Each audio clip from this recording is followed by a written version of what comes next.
Bienvenidos al seminario número 10 de Microbiología y Parasitología 1, al segundo seminario del módulo de micología. Hoy vamos a hablar sobre micosis superficiales y micosis subcutáneas. La primera parte del seminario va a estar enfocada principalmente en ver sobre aquellas etiologías fúngicas que producen las principales micosis superficiales. Vamos a tener como ejemplos de mayor frecuencia a las dermatofisias, siguiendo a las malacesias, posteriormente a las piedras y a las cándidas como etiología de micosis superficiales.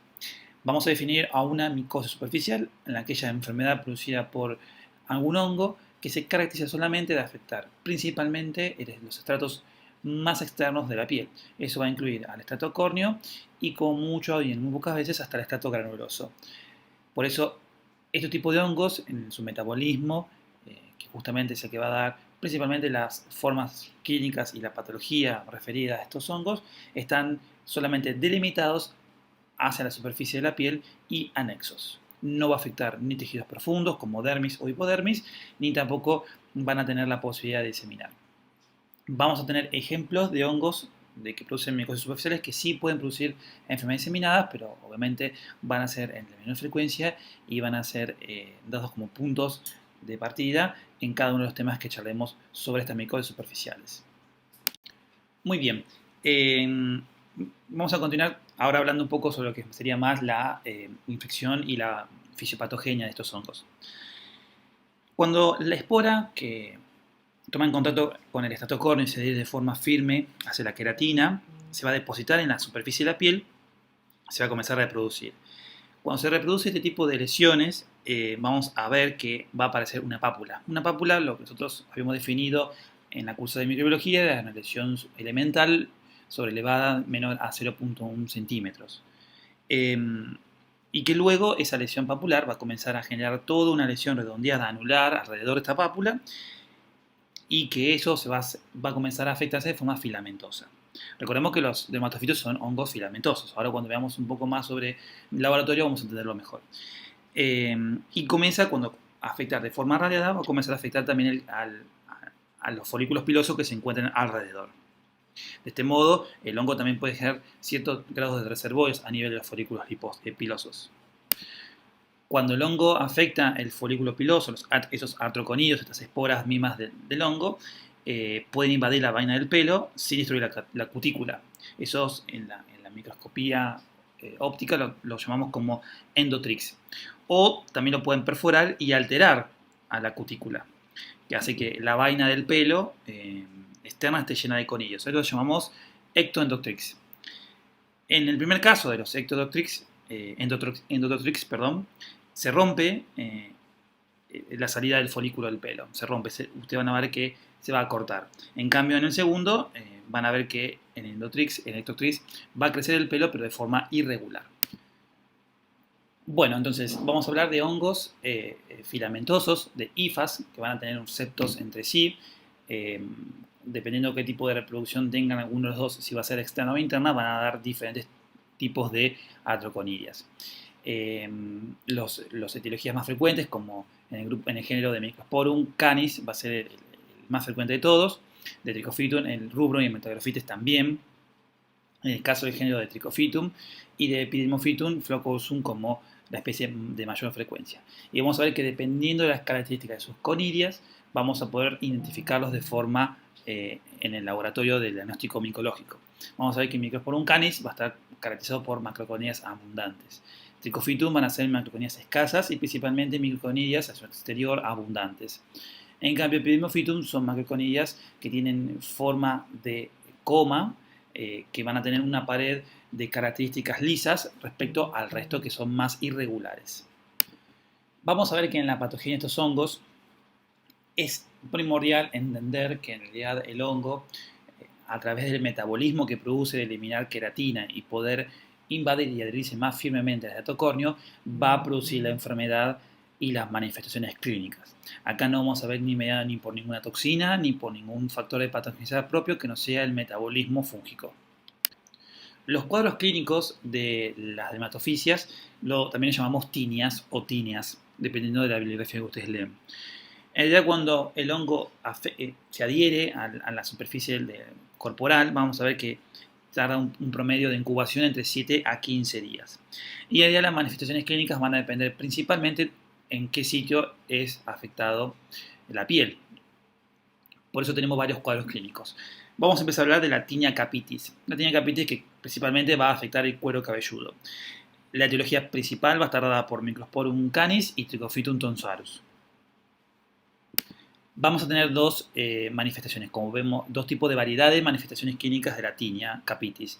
Como vemos en la fotografía, la última fotografía, la variedad seca se manifiesta por descamación y pelos cortitos. Van a haber puntos negros alrededor de lo que sería la lesión capilar, que son pelos cortos gruesos, que son bastante quebradizos, se rompen muy fácilmente, están formados por endotrix, y algunos pueden tener alguna vaina alrededor, que es como si fuese unas patas de araña, eso lo llama en la micología. Esto lo llamamos la variante seca. En cambio, la variante inflamatoria, esto está producido no por Microsporum, sino más por Trichophytum, de hecho se lo llaman tiñas tricofíticas, generan en realidad todo un cuadro de alopecia, que alopecia lo llamamos como pérdida del cuero de folículos pilosos, difusa en varios sectores del pelo, con placas pequeñas, irregulares, que son placas, son lesiones acumuladas, irregulares intercaladas con pelos sanos, digamos, tiene pelo sano alrededor, pero en estas placas está el pelo enfermo, donde a veces hay puntitos negros y otras muy pequeñas. Muchas de estas lesiones se pueden inflamar, a lo que llamamos nosotros querion de Celso. Es una tinea de tipo inflamatoria, producida principalmente por los hongos del género Trichophytum. Vamos a tener como ejemplo el Trichophytum metagrofites. Y en realidad va a ser todo un acúmulo inflamatorio. Va a tener zona de pústula, que una pústula es una lesión que secreta pus. Digamos, como he dicho anteriormente, los hongos estos no afectan la dermis, pero muchas veces la reacción de hipersensibilidad puede generar inflamación. Y a veces unos pequeños abscesos, y como es una enfermedad, como es una reacción inflamatoria, podemos encontrarnos con adenopatías en las zonas locales donde ese cuero cabelludo está teniendo la infección por este tipo de hongo. Lo que se caracteriza de estos pacientes es no tener en ningún momento fiebre, porque digamos que la respuesta inflamatoria es localizada. Otro tipo de tinea que vamos a ver es la tinea corporis. En realidad la tinea corporis se produce sobre la piel lampiña, aquella piel que no tiene vello en su superficie. Principalmente en los chicos va a haber un tipo de tinea que va a estar dada por Microsporum canis, en cambio en el adulto va a estar dada por Trichophytum rubrum y también Microsporum canis. Vamos a ver que es baja frecuencia, en realidad un 7 a un 20% en los adultos. Se van a caracterizar por lesiones tipo placa, digamos, lesiones máculas, que son manchas acumuladas en un sitio, eritemato escamosas, eso quiere decir que tienen un borde de color rojizo, se llama eritemato, y escamosa porque van a tener zonas de hiperkeratosis. Eso significa que aumenta la síntesis de queratina y eso lo vamos a ver como un depolimiento en la superficie, donde van a liberar como algunas placas de queratina, en forma de estatocórneo. Redondeadas, son bastante redondas las placas, con bordes que se llaman activos. Quiere decir que tienen como pequeñas vesículas alrededor de los bordes, y eso me habla más de que ahí hasta está viendo una invasión activa por parte del hongo. Y generalmente lo que sería la piel central estaría prácticamente más sana que la periférica. Eso se caracterizan las lesiones por tinea capitis, tinea corporis. Otro ejemplo de tinea es la tinea cruris, o el eczema marginado de hebra. Es un tipo de tinea que va a afectar principalmente la región inguinal, puede ser también ambas, que se puede extender hasta el periné, en la región púbica, el abdomen y ambos glúteos. Muy pocas veces puede afectar los genitales. Ahí, como se ve en la fotografía, es un ejemplo de que puede afectar también los genitales. Se caracterizan por ser placas también con placas muy grandes, donde tienen los bordes vesiculosos, tienen vesículas activas, y hay muy poca pústula, no hay signos de sobreinfección. Las etiologías más frecuentes van a estar dadas por Epinophytum flocosum, Trichophytum rubrum, y si tiene algún tipo de reacción inflamatoria, puede estar dada por Trichophytum metagrofites. Otro tipo de tinea que también vamos a ver es la tinea manum, producido principalmente por Trichophytum rubrum entre 70 y 80% de las ocasiones. y lo vamos a ver muy frecuente en los varones adultos y muy poco frecuente en los niños.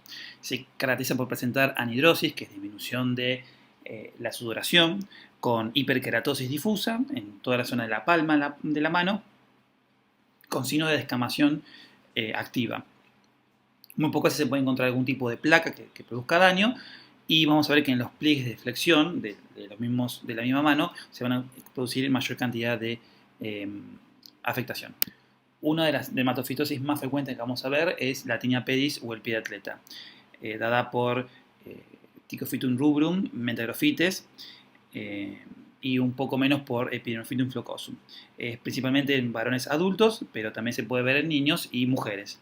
Se caracterizan las lesiones por presentar escamas, maceración, que significa que es la acumulación de humedad más descamación a nivel de los interdígitos, hiperkeratosis, que a veces puede estar seca o a veces puede ser en tipo de maceración, y en las infecciones por Trichophytum rubrum, alrededor de estas descamaciones se pueden llegar a encontrar lesiones tipo vesiculares y ampollas, que muchas de estas vesículas o ampollas, una ampolla es mayor a 0,5 milímetros de extensión con contenido líquido en su interior, se pueden ulcerar y formar algún tipo de costras. Y estas costras se pueden sobreinfectar por bacterias de la flora normal, como Streptococcus pyogenes o aureus, entonces van a tener una característica de ser mielicéricas, van a tener un color más amarillento. Pero son formas más raras de encontrarse con este tipo de tiñas. Vamos a ver que estas tiñas son las más frecuentes que ustedes van a encontrar como motivo de consulta, y muchas de estas tienen un componente, como hablamos anteriormente, un componente heredofamiliar. Vamos a ver que en la familia van a encontrarse tanto padres afectados como también los niños en algún momento de su vida.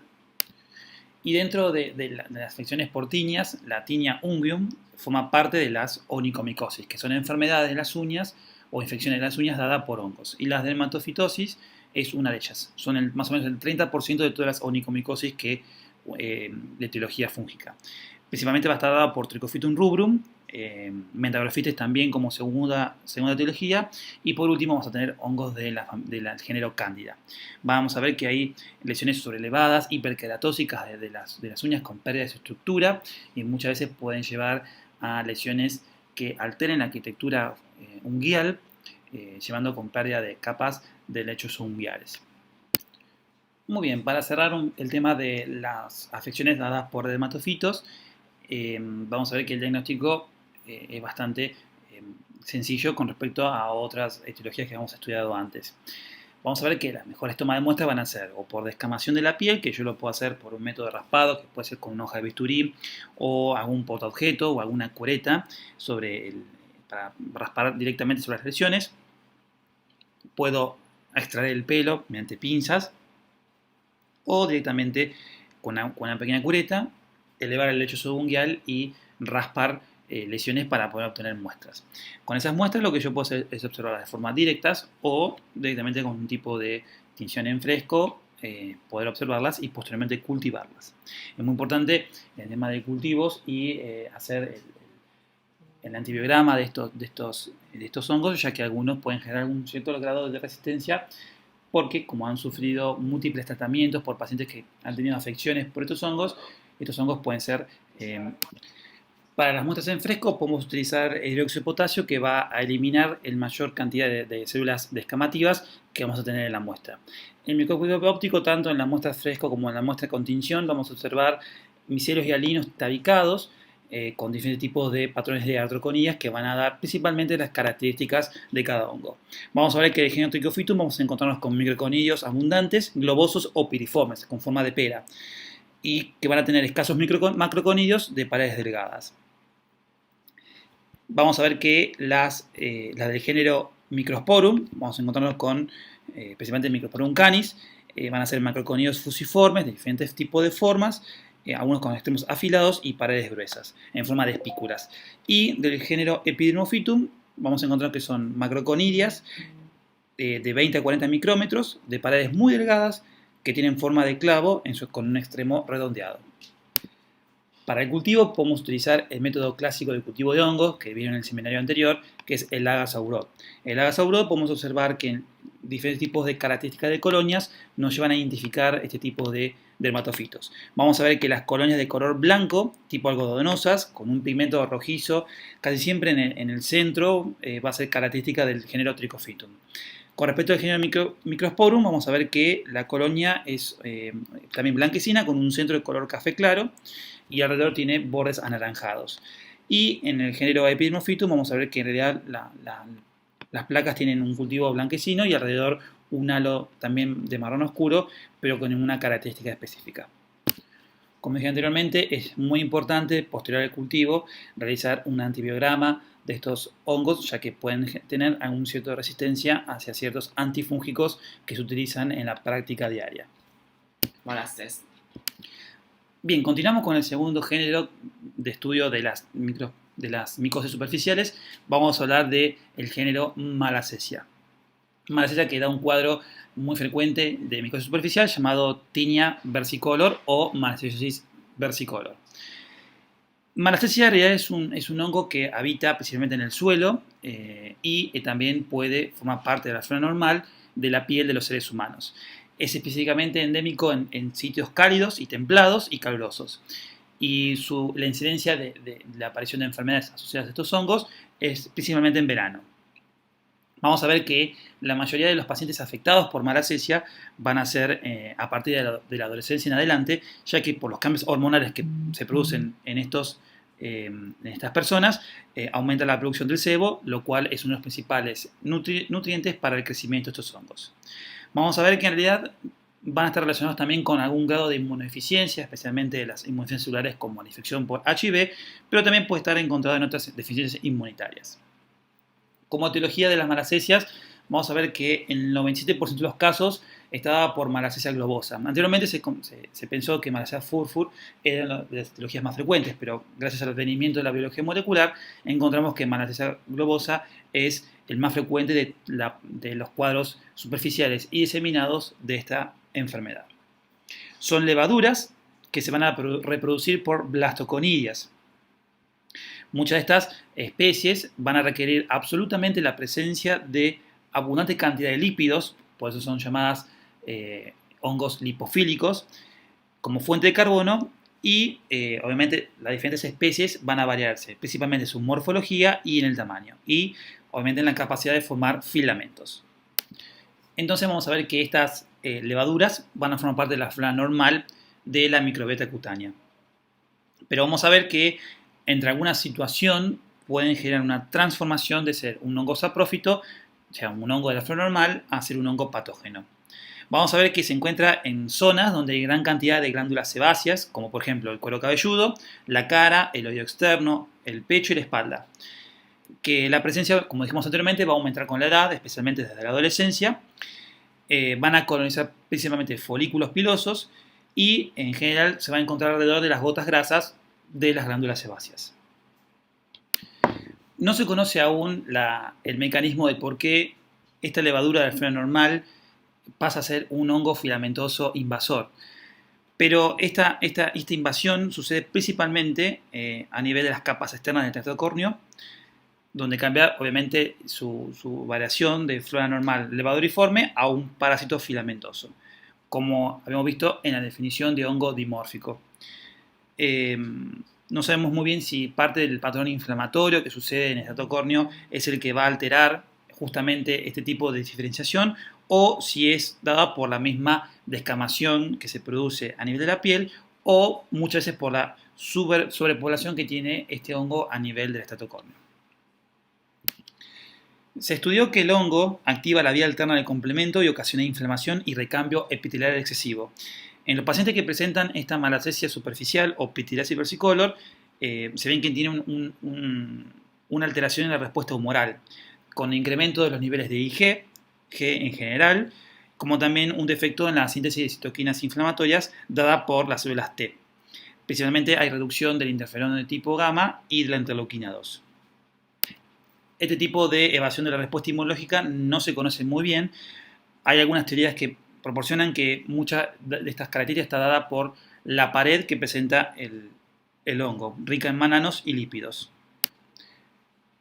Bueno, vamos a ver que los cuadros que va a producir Malassezia se pueden diferenciar de los superficiales, que son los más frecuentes, y también los profundos. Cuando estudiamos la pityriasis versicolor, vamos a ver que en realidad puede haber dos formas de manifestaciones clínicas, cambios de la pigmentación. Esto se explica a que el hongo produce un ácido dicarboxílico, que el más frecuente de todos es el ácido acelaico, que actúa principalmente sobre los melanocitos y que en las formas hipopigmentadas va a producir una inhibición de la dopa-tirosinquinasa, lo cual vamos a ver disminución de la síntesis de melanina por los melanocitos y por ende va a aparecer hipocromía. En las formas hiperpigmentadas va a haber una alteración en los metabolitos lipídicos dependientes de la tirosina. Eso quiere decir que aumentan mayor cantidad de pigmentos no relacionados con la melanina. Por eso vamos a ver que hay un aumento de las melanosomas y es por eso que aparecen lesiones de mayor color, por eso llamamos la forma hiperpigmentada. Hay una teoría que viene más de la micología clásica, es que la primera, la hipopigmentada, se ve más en pacientes que tienen un incremento del espesor de la capa córnea, en más los pacientes que tienen obviamente la piel oscura. En cambio, en la hiperpigmentada, se ve más en pacientes que tienen mayor infiltrado linfohistocitario, que actuaría como estímulo de los melanocitos y por ende habría más síntesis de melanina.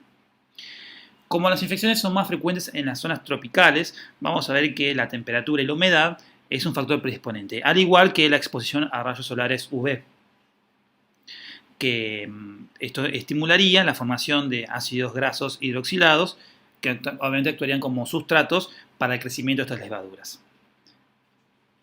Como dije anteriormente, las formas superficiales son las más frecuentes de todas. El hongo es muy raro que produzca fungemia. Esto se vio principalmente en pacientes que se encuentran colonizados, no solamente en piel, sino en otros órganos, como por ejemplo la vía aérea superior, por estos tipos de hongos. Obviamente la forma de diseminación sería la forma levaduriforme. Para ese estudio, los diferentes tipos de muestras se pueden obtener a través de raspados directos de lesiones, o lo que se utiliza por lo general es una cinta adhesiva transparente que se pega sobre las lesiones del paciente y luego se extraen. A esos tipos de lesiones posteriormente se las puede llevar a microscopía óptica.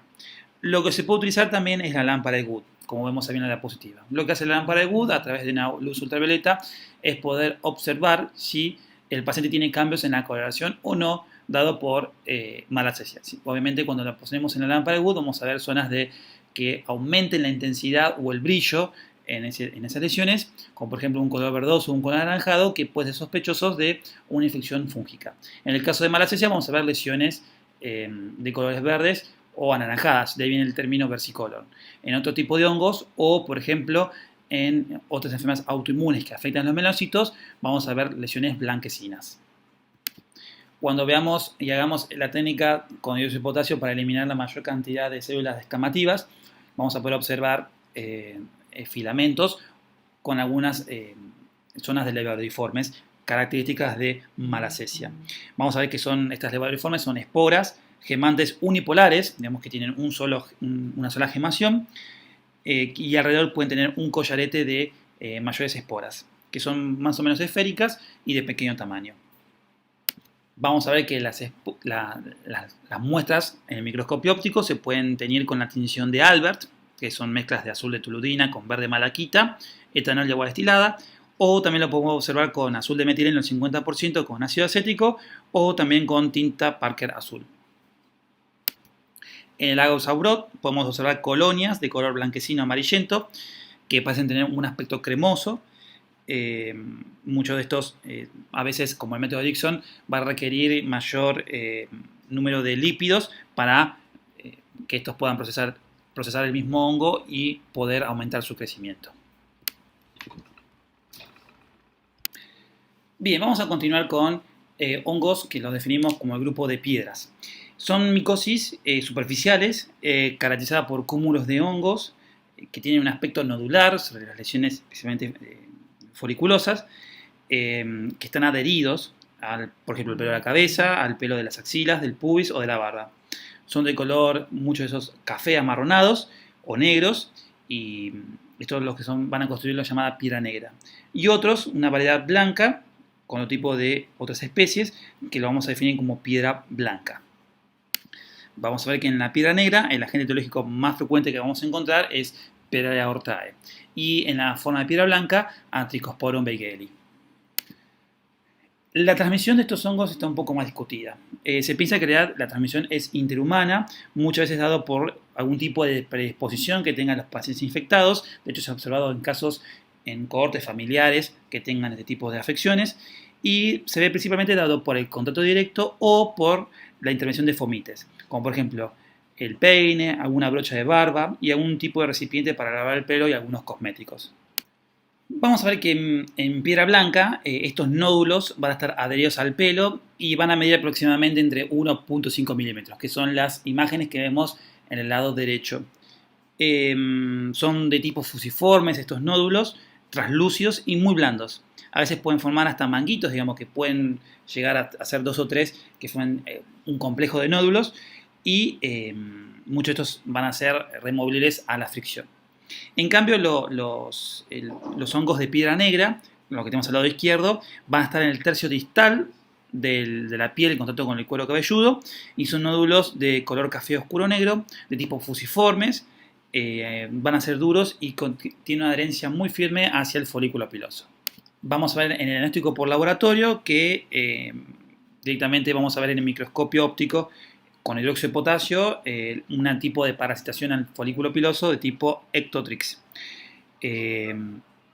formado por antroesporas rectangulares, ovoides y redondeadas, que pueden formar formas poliédricas y que se van a teñir principalmente con el azul tipo tinta Parker para poder visualizarlas. Se pueden llegar a cultivar, es un método que no se utiliza mucho para estudiar estos hongos, en algas Abrot, agregando un antibiótico para eliminar la flora colonizante. Bien, vamos a hablar sobre tiña negra o también la llamada feoifomicosis superficial, dada por un tipo de hongo llamado Ortea wernicki. Es un hongo que afecta principalmente la capa córnea de la palma de las manos y la planta de los pies y generalmente no en otros sitios. Se caracteriza por ser manchas hiperpigmentadas de color café oscuro o bien negras que están limitadas, no son forma de placas y que no tienen ningún tipo de reacción inflamatoria en sus lesiones. Están muchas veces cubiertas por unas escamas muy finitas y principalmente son asintomáticas, como vemos en las siguientes fotografías. Es un hongo negro pleomorfo que tiene una variación levaduriforme y que después se transforma en forma miceliar para poder invadir el estrato córneo. Es un cuadro clínico muy benigno, asintomático, muy rara vez produce prurito y por lo general el diagnóstico es clínico, inicialmente ver las lesiones, se puede tomar raspado, visualizarlo con hidróxido de potasio y tenerlo con tinta azul tipo Parker. Es muy raro hacer el cultivo ya que es muy frecuente que de forma clínica se puedan llegar a diagnosticar estos tipos de hongos. Y para terminar de hablar sobre micosis superficiales, vamos a hablar sobre las candidiasis superficiales. El tema de cándida lo vamos a charlar un poco más adelante en el seminario de micosis oportunistas, pero acá vamos a hablar de los primeros indicios de cándida. Cuando hablamos de cándida, hablamos de un grupo homogéneo de hongos caracterizados por ser levaduras con una extensión tubular llamado pseudomicelio, que también lo podemos definir como pseudohifa, que muchas veces se encuentra estrechada por tabiques y que de estas salen ramificaciones. Esto es una definición bastante particular, ya que no es un hongo dimórfico que puede variar en su forma levaduriforme a miceliar, sino que es un hongo pleomórfico. Presenta una morfología levaduriforme con una extensión de pseudohifa. Vamos a ver que dentro de las especies de cándida, muchas de estas son flora normal del ser humano, como por ejemplo cándida albicans, como flora normal principalmente del tubo digestivo y también de la piel, como también Candida parapsilosis y Candida tropicalis, que son flora normal de la piel. Vamos a ver que estos hongos, principalmente la infección, es de forma endógena. Casi nunca van a producir infecciones exógenas, digamos que uno se contagia a través de fomites o de contacto persona a persona. Lo más frecuente es que nuestra cándida es la que produzca la enfermedad. Hay varios componentes que pueden dar un aumento de la superproducción de cándida. Muchas veces está dada por el uso inadecuado de antibióticos que destruyen flora normal y eso permite que cándida aumente su crecimiento. Eso lo vemos principalmente en las candidiasis orofaringeas y esofágicas, como también hay un cierto grado de inmunosupresión celular, especialmente del perfil TCD4, que lo vemos asociado a la enfermedad por HIV. Muchas veces también las candidiasis específicas como las genitales, como la vulvovaginitis o la bananopostitis en el caso del hombre, que es la infección en el glande, principalmente por muchas veces uso de productos cosméticos o mala higiene o el uso de corticoides locales. Hay factores predisponentes como por ejemplo la obesidad y la diabetes mellitus no controlada que producen un aumento de la síntesis de estos tipos de hongos. Entonces, no solamente vamos a ver a Cándida como un hongo que produce micosis superficial, sino también como un patógeno oportunista, ya que al ser flora normal puede producir enfermedades. Como dijimos anteriormente, Candida albicans es el hongo de mayor frecuencia que vamos a hablar sobre las candidiasis, que forma parte de la flora normal del tubo digestivo, de la mucosa bucal y también de la vagina y el pene. Principalmente su fisiopatogenia va a estar dada por una alteración en la inmunidad celular, como charlamos anteriormente, cambios en la flora normal, como por ejemplo el uso de antibióticos, o muchas veces cambios también de los metabolismos de los hidratos de carbono. Es por eso que las infecciones endógenas son las de mayor frecuencia. La transmisión está dada principalmente por algunas cándidas que pueden formar biofilms sobre algunos fomites o catéteres que pueden generar una invasión localizada y que posteriormente pueden diseminar. Eso lo vamos a charlar mejor en las infecciones oportunistas por cándida. Cándida presenta distintos tipos de factores de adherencia que le van a permitir unirse al estatocórneo, como por ejemplo receptores de laminina o receptores directamente sobre células queratinizadas o sobre células colágenas, sobre fibras colágenas, que mediante las propiedades hidrofóbicas que tiene el hongo le va a permitir unirse. También el hongo puede formar biopelículas, eso le va a permitir mayor adherencia y menor eliminación por la descamación o por el sistema inmunológico. Presenta adhesinas específicas como la adhesina ALA o HWP, que no solamente le va a permitir unirse hacia el epitelio queratinizado, sino también le va a permitir unirse al endotelio vascular. Esto va a ser muy importante ya que es la forma en que Cándida puede generar una invasión y diseminar. Cándida, mediante su pseudomicelio, puede también permitir la invasión, donde va a estar comandado principalmente por sistemas enzimáticos, como por ejemplo la aspartil proteasa, que va a destruir lamininas o fibronectinas o mucina, y también dada por fosfolipasas que van a destruir membranas lipídicas. Es muy importante pensar que las formas invasoras verticales que va a tener Cándida está dada principalmente por las formas miceliales. En cambio, las formas de diseminación está dada más por el cambio morfológico de levaduras que le permite la invasión hacia endotelio. Acá podemos observar principalmente lesiones que se producen en mucosas por Cándida, como el muguet o la mucosis o la candidiasis orofaringia, la esofagitis, que vemos en la fotografía del lado derecho, y la bananopostitis y la candidiasis vaginal. Es muy frecuente también encontrarnos lesiones cutáneas por cándida. Esto está dado también por, obviamente, la maceración de la piel, los cambios de humedad y el uso de ropa sintética. Vamos a ver que son lesiones activas, son eritematosas, muchas veces pruriginosas y fétidas, con algunos signos de formación de pústulas y vesículas alrededor de las lesiones. Es muy frecuente también encontrar lesiones asociadas al uso de pañales, como vemos acá en la candidiasis del pañal del recién nacido o también los adultos mayores, donde estas candidiasis no van a respetar los pliegues genitales, sino que también puede extenderse hacia el abdomen. Son placas eritematosas, muy pruriginosas y que tienen olor fétido. Este tipo de candidiasis está relacionada principalmente con la mala higiene y muchas veces con los cambios de pH que se producen en la orina del pañal.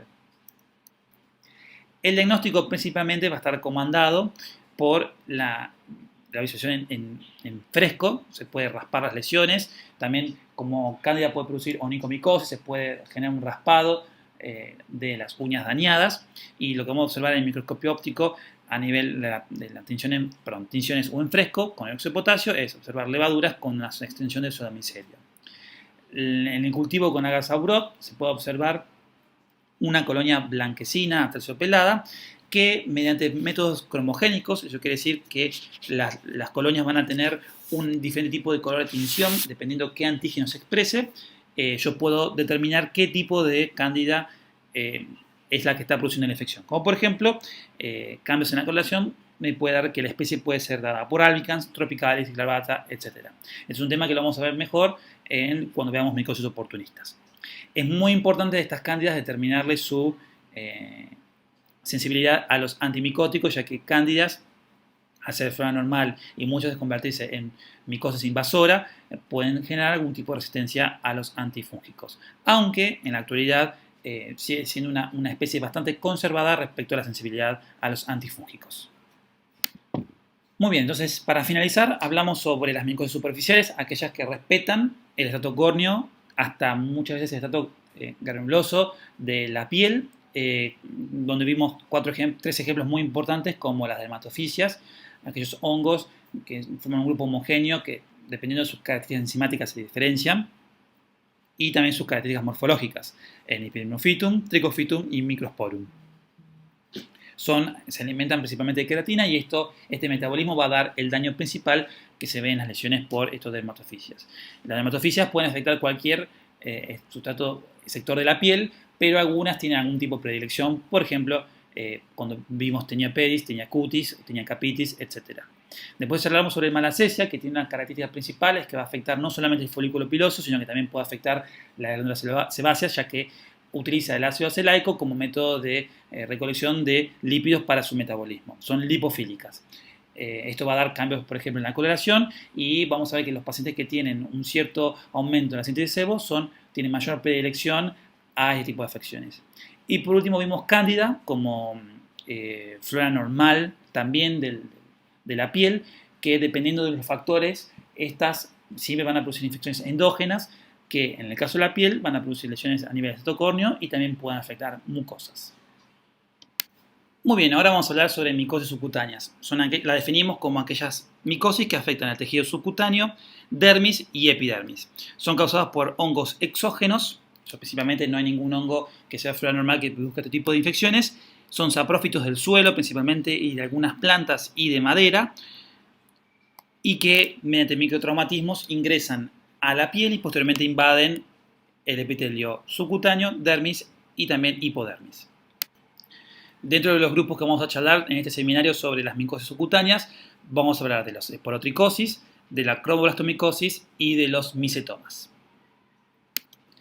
La esporotricosis, producida por el hongo llamado Sporotrichia es una infección crónica que se va a caracterizar por lesiones nodulares en la piel y en el tejido celular subcutáneo, que invaden vasos linfáticos y que el principal agente etiológico va a ser Sporotrichia. Ahí, como vemos en la fotografía, vamos a ver múltiples lesiones nodulares que van a acompañarse en toda la línea del sistema linfático. Estos tipos de hongos son hongos dimórficos. Eso quiere decir que van a tener dos formas, una forma parasitaria y una forma saprofítica. La forma saprofítica es la que va a habitar principalmente asociada a la vegetación. Por ejemplo, pueden vivir en maderas, en espinas de plantas o en tallos de plantas. Va a ser una forma miceliada, es un micelio hialino tabicado, y que en las formas invasoras o parasitarias va a tener una forma levaduriforme. El crecimiento de estos va a permitirse dependiendo de la temperatura. En las formas saprofíticas van a tener una temperatura ambiental entre 25 y 27 grados, donde vamos a encontrarnos con formas miceliales. En cambio, las formas levaduriformes o las formas parasitarias que vamos a encontrar invadiendo el sistema linfático del ser humano, lo vamos a encontrar a una temperatura entre 35 y 37 grados. Las formas miceliales van a transmitirse a través de esporas, llamadas conidias, que son piriformes, en forma de pera, de forma unicelular. La mayoría de las transmisiones está relacionada con el trabajo asociado a la vegetación, por ejemplo, un talador o a una persona que se dedique a el trabajo con jardinería o horticultor, y también personal agrícola. La forma más frecuente de infección es la esporotricosis linfocutánea, como vemos en las fotografías. Es el 75% de las formas de esporotricosis. Más o menos tarda entre 20 y 21 días la incubación, ya que el crecimiento de estos hongos, por su característica de la pared, es bastante lenta, como habíamos visto en el seminario número 1. Aparece un nódulo subcutáneo, como vemos en la fotografía del lado derecho. Muchas veces el nódulo subcutáneo es bastante móvil e indoloro, que muchas veces comienza a generar ulceración, ya que el hongo produce destrucción tisular por la presencia de enzimas como proteasas y elastasas, y que posteriormente en su forma levaduriforme va a comenzar y los cambios de temperatura de su forma levaduriforme va a comenzar a invadir el sistema linfático. De hecho, las lesiones son en forma satélite, ya que cada nódulo linfático que infecta el hongo lo va haciendo de forma lineal, como vemos en la fotografía del lado izquierdo. Otras formas poco frecuentes de enfermedad, como la esporotricosis mucocutánea primaria, que afecta principalmente la mucosa yugal, o las formas diseminadas, que muy rara vez se ve más en pacientes inmunocomprometidos, las diseminaciones al sistema nervioso central, y muy rara vez, que es por la inhalación de conirias, es la esporotricosis pulmonar. Pero son casos aislados y son menos del 2% de las infecciones. Vamos a ver que en el diagnóstico del laboratorio, dependiendo cuál sea el método de toma de muestra, en las formas miceliales las vamos a observar en la forma saprofítica, en la forma ambiental, o muchas veces en las formas nodulares. En cambio, las formas levaduriformes son las tomadas a través de los ganglios linfáticos afectados por el hongo. Vamos a ver que el cultivo es la forma de referencia diagnóstica. Se hace sobre una gasa Urot. Y vamos a ver que a 25 y 30 grados vamos a observar colonias negruzcas y a 37 grados vamos a observar unas colonias más de formas más negras que las anteriores, y cuando vemos el microscopio óptico vamos a observar levaduriformes. A continuación vamos a hablar de las cromoblastomicosis. Llamamos a las cromoblastomicosis a las infecciones producidas por hongos que pigmentan de negro la pared de sus conirias, o sea, de sus esporas de transmisión. Y también a las células vegetativas.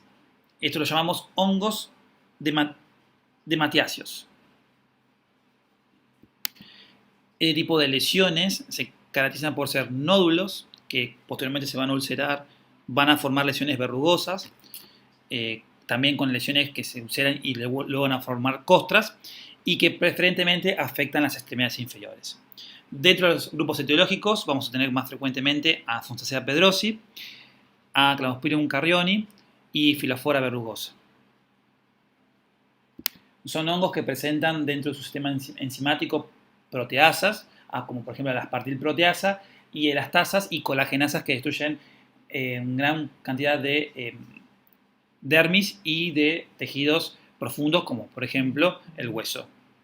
Estos hongos son principalmente saprófitos del suelo, y el contacto por lesiones o traumatismos, como vimos anteriormente con Sporotrix, produce la afección de la piel inicialmente y posteriormente de los tejidos subdérmicos.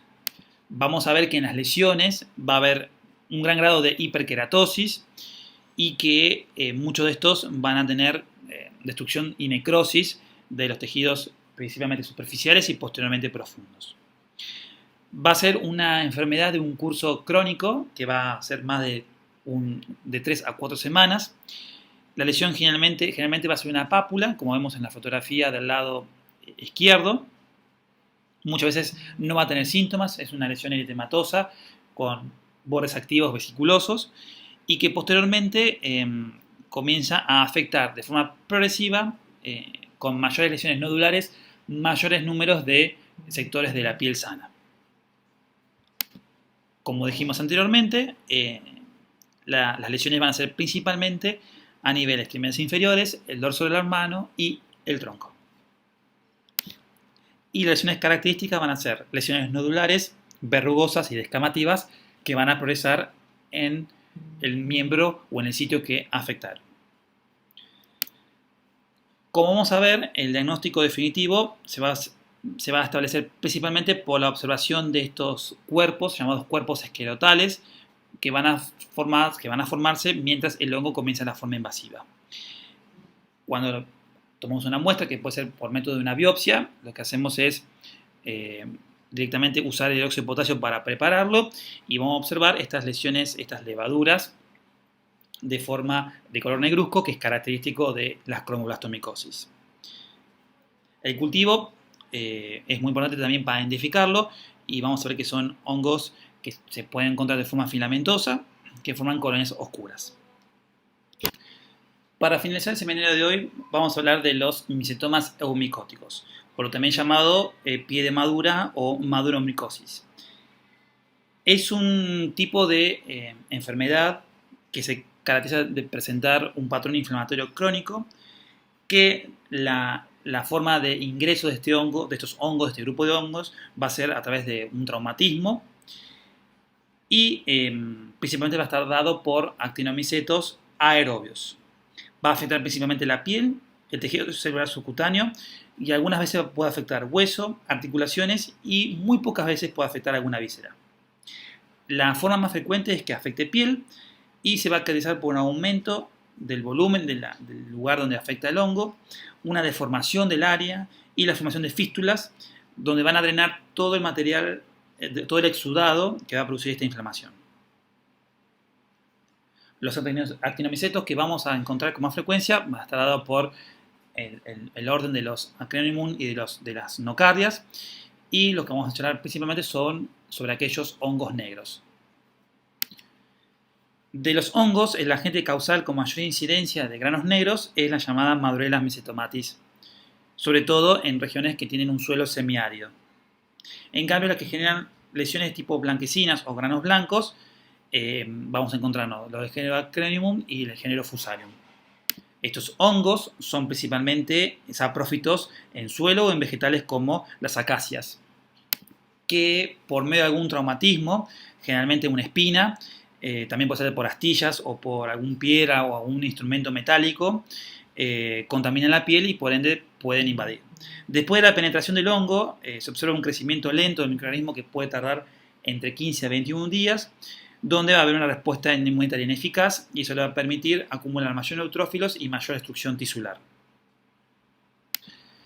Tras días o semanas de inoculación, estos microorganismos pueden emitir filamentos en los tejidos que van a invadir, y se van a pelotar como colonias, que justamente viene el nombre de granos, como lo vemos en la siguiente fotografía, que van a eliminar todo un material exudativo dado por la acción de neutrófilos localizado, y que muchas veces estos pueden fistulizar, como vemos en la siguiente fotografía.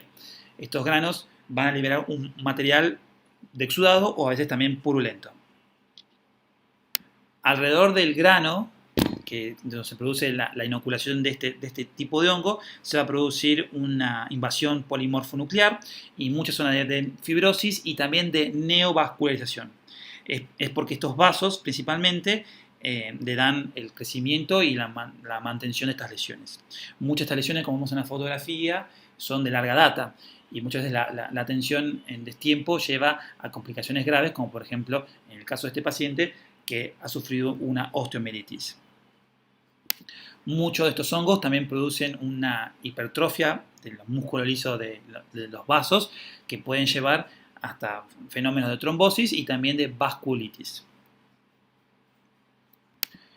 Muchas lesiones no solamente afectan a dermis, sino que también pueden invadir tejidos más profundos como el hueso, llevando a cuadros de osteomielitis y de destrucción ósea. Todo esto va a estar dado por mayor infiltración de polimorfonucleares y mayor invasión que tienen los micelios a nivel local.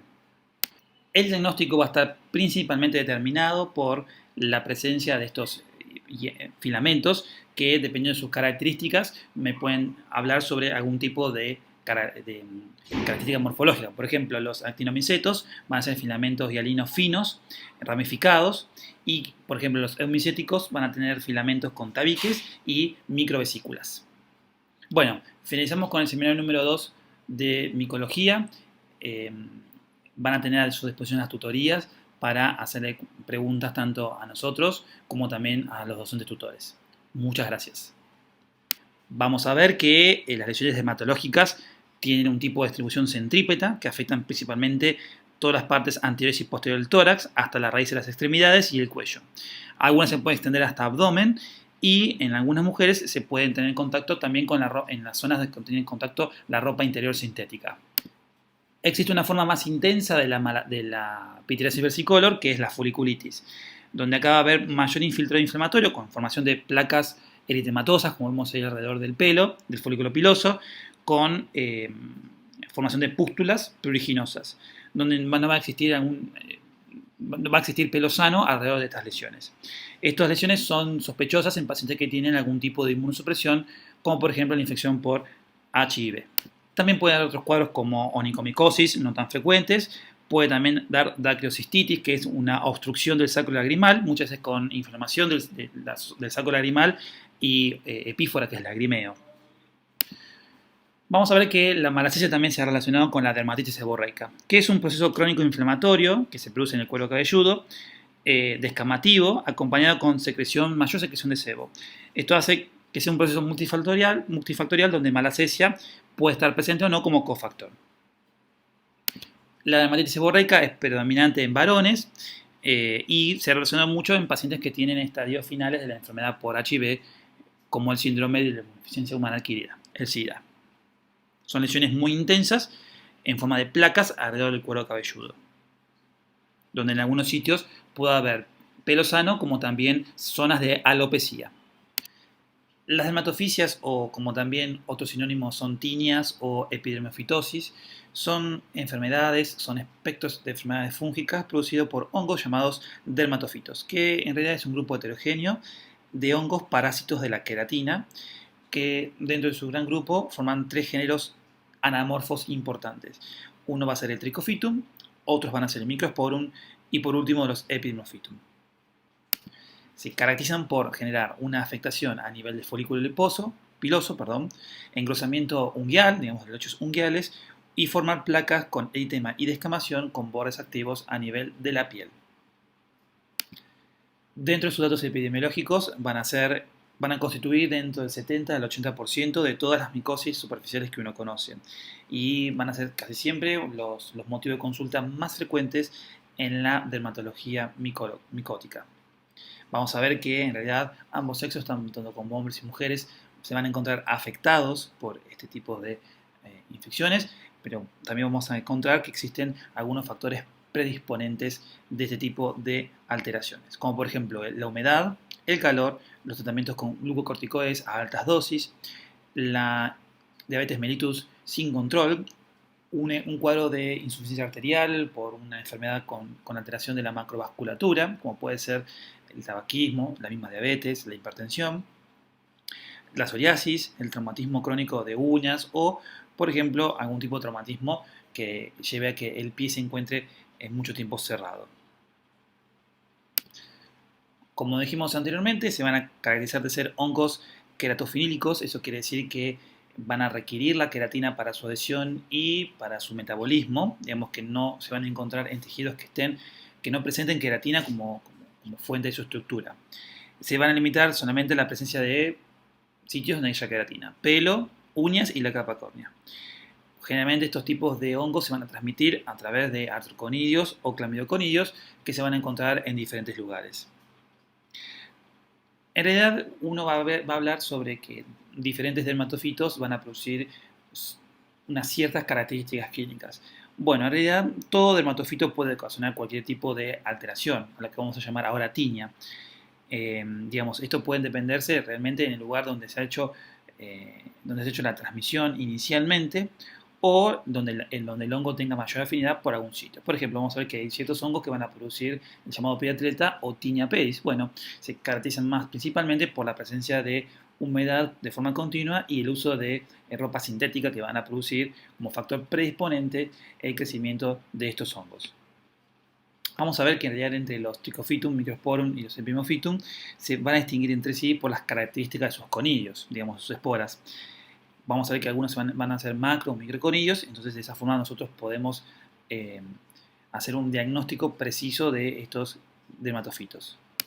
Vamos a ver que estos grupos de hongos en realidad van a tener características taxonómicas, fisiológicas, antigénicas y patogénicas similares. Solamente vamos a tener unas características diferentes en su tipo de nutrición y sus niveles enzimáticos. Vamos a ver que estos hongos a su vez se pueden clasificar en geófilos, zoófilos y antropófilos. Bueno, geófilos, justamente viene su nombre, es que la transmisión de estos hongos, que son flora habitual, mejor dicho, saprófito habitual de los suelos, obviamente el contacto con la piel humana va a producir la transmisión. Los zoofílicos en realidad son hongos que también provenían del suelo, que han afectado a animales y estos animales afectan hacia el ser humano. Y por último, los antropofílicos son aquellos que se transmiten entre los mismos seres humanos. Un detalle muy importante es que para adquirir la enfermedad se precisa un contacto con la fuente, digamos, o puede ser el suelo o pueden ser los animales, o transmitirse de persona a persona por contacto directo o por fomites. Hay ciertos estudios que avalan que hay cierta predisposición genética o resistencia natural a la infección. hay muchos que están dados principalmente por algún factor en el suero de estos pacientes o a veces por diferencias en los antígenos de histocompatibilidad, en los antígenos del HLA. Esto se ha estudiado muy bien en ciertos pacientes que tienen predisposición a presentar enfermedad por dermatofitos. Por ejemplo, el pediatleta. Es muy frecuente que padres que tengan pediatleta como enfermedad, sus hijos también presenten el mismo tipo de enfermedad. Estos hongos, cuando toman contacto con la piel sana, inician la infección a partir de adherencia. Ellos presentan adhesinas específicas hacia el estrato córneo de los epitelios de la piel. Después, con los elementos, estos conillos comienzan a germinar dentro de ese estrato córneo y comienzan a sintetizar queratinasa. La queratina es una enzima que va a degradar la queratina y a su vez el hongo la va a utilizar como metabolito principal para su crecimiento. Entonces comienzan a invadir todos los espacios que presentan queratina. Principalmente van a ser en el estrato córneo y anexos. De manera muy excepcional van a afectar a la granulosa. Es por ello que podemos definir a factores de virulencia, como por ejemplo las queratinasas que presentan estos hongos, o proteasas que van a digerir la queratina y algunas van a liberar algunos antígenos fúngicos, unas glicoproteínas, por ejemplo elastasas, que están más relacionados con destrucción activa del tejido, que vamos a ver más en las enfermedades agudas, y lipasas, que están más destinadas a la alteración de las membranas plasmáticas, que van a estar relacionadas más con las enfermedades crónicas. Vamos a ver que estos cuadros entonces van a ser más subagudos que crónicos. Van a ser enfermedades que van a ser sin síntomas inicialmente y que después de largo de 1 o 2 semanas van a comenzar los síntomas floridos, que pueden ser el cambio de la coloración de la piel, el prurito, el olor fétido, etc. En muchos pacientes que son afectados por estas tinias se puede evidenciar un tipo de una reacción inflamatoria intensa. Muchas veces porque se altera el comensalismo que existe asintomático entre el hongo y el huésped y muchas veces esto puede dar a que haya una mayor reactivación inmunitaria y por ende haya un infiltrado linfohistocitario perivascular en la dermis superficial. Esto no quiere decir que el hongo afecte principalmente la dermis. Entonces, ¿de qué va a depender si el hongo produce algún tipo de respuesta inflamatoria diferente que otro? Bueno, esto se da principalmente por las características de la gente, digamos. Si el hongo presenta algún tipo de sistema enzimático de mayor daño que otros, obviamente va a producir un tipo de patrón inflamatorio diferente. Y lo otro que también va a jugar a favor es que el grado de hipersensibilidad que tenga el huésped. Si el paciente tiene algún tipo de hipersensibilidad hacia otro tipo, obviamente va a haber una mayor respuesta inflamatoria mediada por IgE.